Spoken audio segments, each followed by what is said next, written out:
அனைவருக்கும் வணக்கம். என் பெயர் நிரஞ்சனா. நான் 2ஆம் வகுப்பு படிக்கிறேன். ஒரு அழகான பூத்தோட்டத்தில் ஒரு மரக்கிளையில தேனீகள்லாம் குடி கட்டிருந்துச்சா. அந்த கூட்டில் ஒரு குட்டி தேனிக்கு அப்போதான் ரெக்கே முளைச்சிச்சா. அப்போ அவங்க அம்மா அப்பாலாம் உணவு தடை எங்கெல்லாம் போனாங்களே. அப்போ அதை பார்த்து அந்த குட்டி தேனியும் அம்மா அப்பா எங்கே தான் போகிறாங்க, சரி நம்மளும் போய் பின்னாடி போய் பார்க்கலாம் அப்படி சொல்லிட்டு அதுவும் கீழே பண்ணிட்டே போச்சா. ஓ, அம்மா இப்போ உணவு தேட தான் வந்துட்டாங்களே, சரி நம்மளும் போய் உணவு தேடலாம் அப்படின்னு சொல்லிட்டு அதுவும் அழகான குளத்துல தாழ்மைகள்லாம் இருந்துச்சு. அப்போ அந்த ஒரே ஒரு தாழ்மை போய் கீழே பண்ண போய் தொப்புன்னு போய் உட்காச்சு. அந்த உட்காந்த வேகத்தில் அதோட இதுகள்லாம் கீழே வந்துருச்சு. அப்போ அந்த தேனி அந்த தாமரை கிட்ட ஒரு மன்னிப்பு கூட கேட்குறாம அதிகாரமாக கேட்டுச்சா. அதை பார்த்து அந்த தாமரைக்கு வந்து பூ கட்டி விடுச்சு. அது திரும்ப போய் சோகமாக போய் உட்காந்துருச்சா. அப்போதான் சூரியன்லாம் வந்துச்சு. அந்த சூரியப்பட்டை போய் கேட்குது, சிவப்பு வண்ண தாமரை தேன் குடுக்க மறக்குது, தங்க நிற சூரியனே தேன் குடிக்க வாய் அப்படின்னு சொல்லிச்சா. அப்போ அந்த சூரியன் சொல்லுது, இவ்வளோத்தானா, நான் உழுக்கரை வீசிடு, அது மகிழ்ச்சியாடு, அப்போ போய் நீ தேன் கடிச்சிடலாம் அப்படின்னு சொல்லிச்சு. அப்போ அந்த தேனி ஐயோ சோழி சோழின்னு சொல்லிட்டு அப்போ அந்த சூரியன் உழுக்கி அழகாக வீசிச்சு. அப்போ அந்த தாமரை அழகாக விரிஞ்சிச்சு. அப்போ கூட அந்த குட்டி தேனி பை பறந்து வந்து அதிகாரமாக எனக்கு தேன் கொடு அதிகாரமாக கேட்டுச்சு. அதை பார்த்து அந்த தாமரைக்கும் வந்து தேன் நட மாட்டேன் பூ வெடிச்சு. திரும்ப போய் சுகமாக போய் உட்காந்துருச்சு. அப்போதான் கருமேகங்கள்லாம் வந்துச்சு. அந்த கருமேகத்தை போய் கேட்குது, சிவப்பு வண்ண தாமரை தேன் குடிக்க மறக்குது, கற்ப மேகமே தேன் குடிக்க உதவாய் அப்படின்னு சொல்லிச்சு.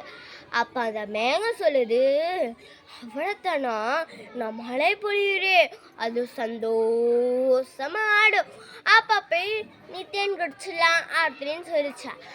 அப்போ அந்த கருமேகங்களும் மழை ஜோன்னு பெய்ஞ்சிச்சு. அந்த தாமரை அழகாக ஆடிச்சு.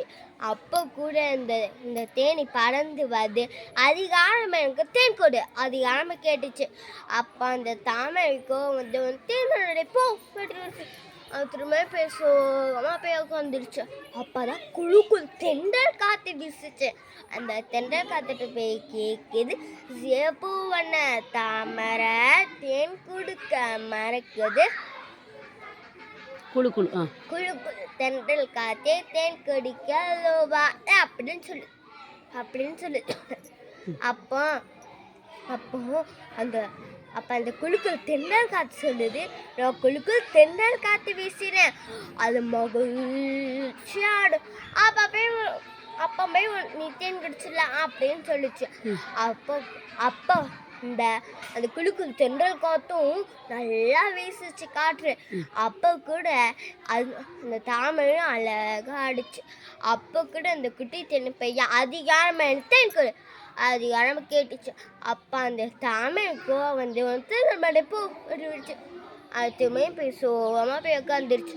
அப்போ தான் ஒரு மரக்கிளையில வயசான ஆந்தை உட்காந்துருச்சு. அந்த ஆந்தை அப்போ இந்த தேனி ஆந்துட்டு போய் கேட்குது, சிவப்பு வண்ண தாமரை தேன் குடிக்க மறக்குது, அறிவு முட்டை ஆந்தையே தேன் குடிக்க உதவாய் அப்படின்னு சொல்லிச்சு. அப்போ அந்த வயசான ஆந்தை சொல்லுது, இவ்வளோத்தானா, நான் உனக்கு உதவி பண்ணேன், கவலைப்படாத, இங்கே வா அப்படி சொல்லி அது காலில் ஏதோ குசு குசுன்னு தான் சொல்லிச்சா. அப்போ அந்த தேனியும் வச்சு சாலின்னு சொல்லிட்டு அந்த தாமரை போய் கேட்குது, சிவப்பு வண்ண தாமரை தேன். அந்த தாமரை கிட்ட பணிவா அன்பா பாசமா எனக்கு தேன் தருகிறாயா அப்படின்னு கேட்டுச்சு. அதை பார்த்தா அந்த தாமரைக்கு சந்தோஷம் தாங்க முடியாம கிட்டே இருக்க எல்லாத்தையும் தேன்கிட்டயே கொடுத்துச்சா. அந்த தேனி வயிறு மட்டும் குடிச்சிட்டு மாமா கிட்ட வந்து, குழந்தைங்களே நீங்களும் யாருக்கிட்ட கோவப்படாதீங்க, கோவப்பட்டு உங்களுக்கு எதுவுமே கிடைக்காது, எல்லார்கிட்டயும் அன்பா பழகுங்க, அப்பதான் உங்களுக்கு எல்லாமே கிடைக்கும். இந்த யோசனை சொன்ன யார் தெரியுமா? அந்த வயசான அந்த உங்க வீட்லயும்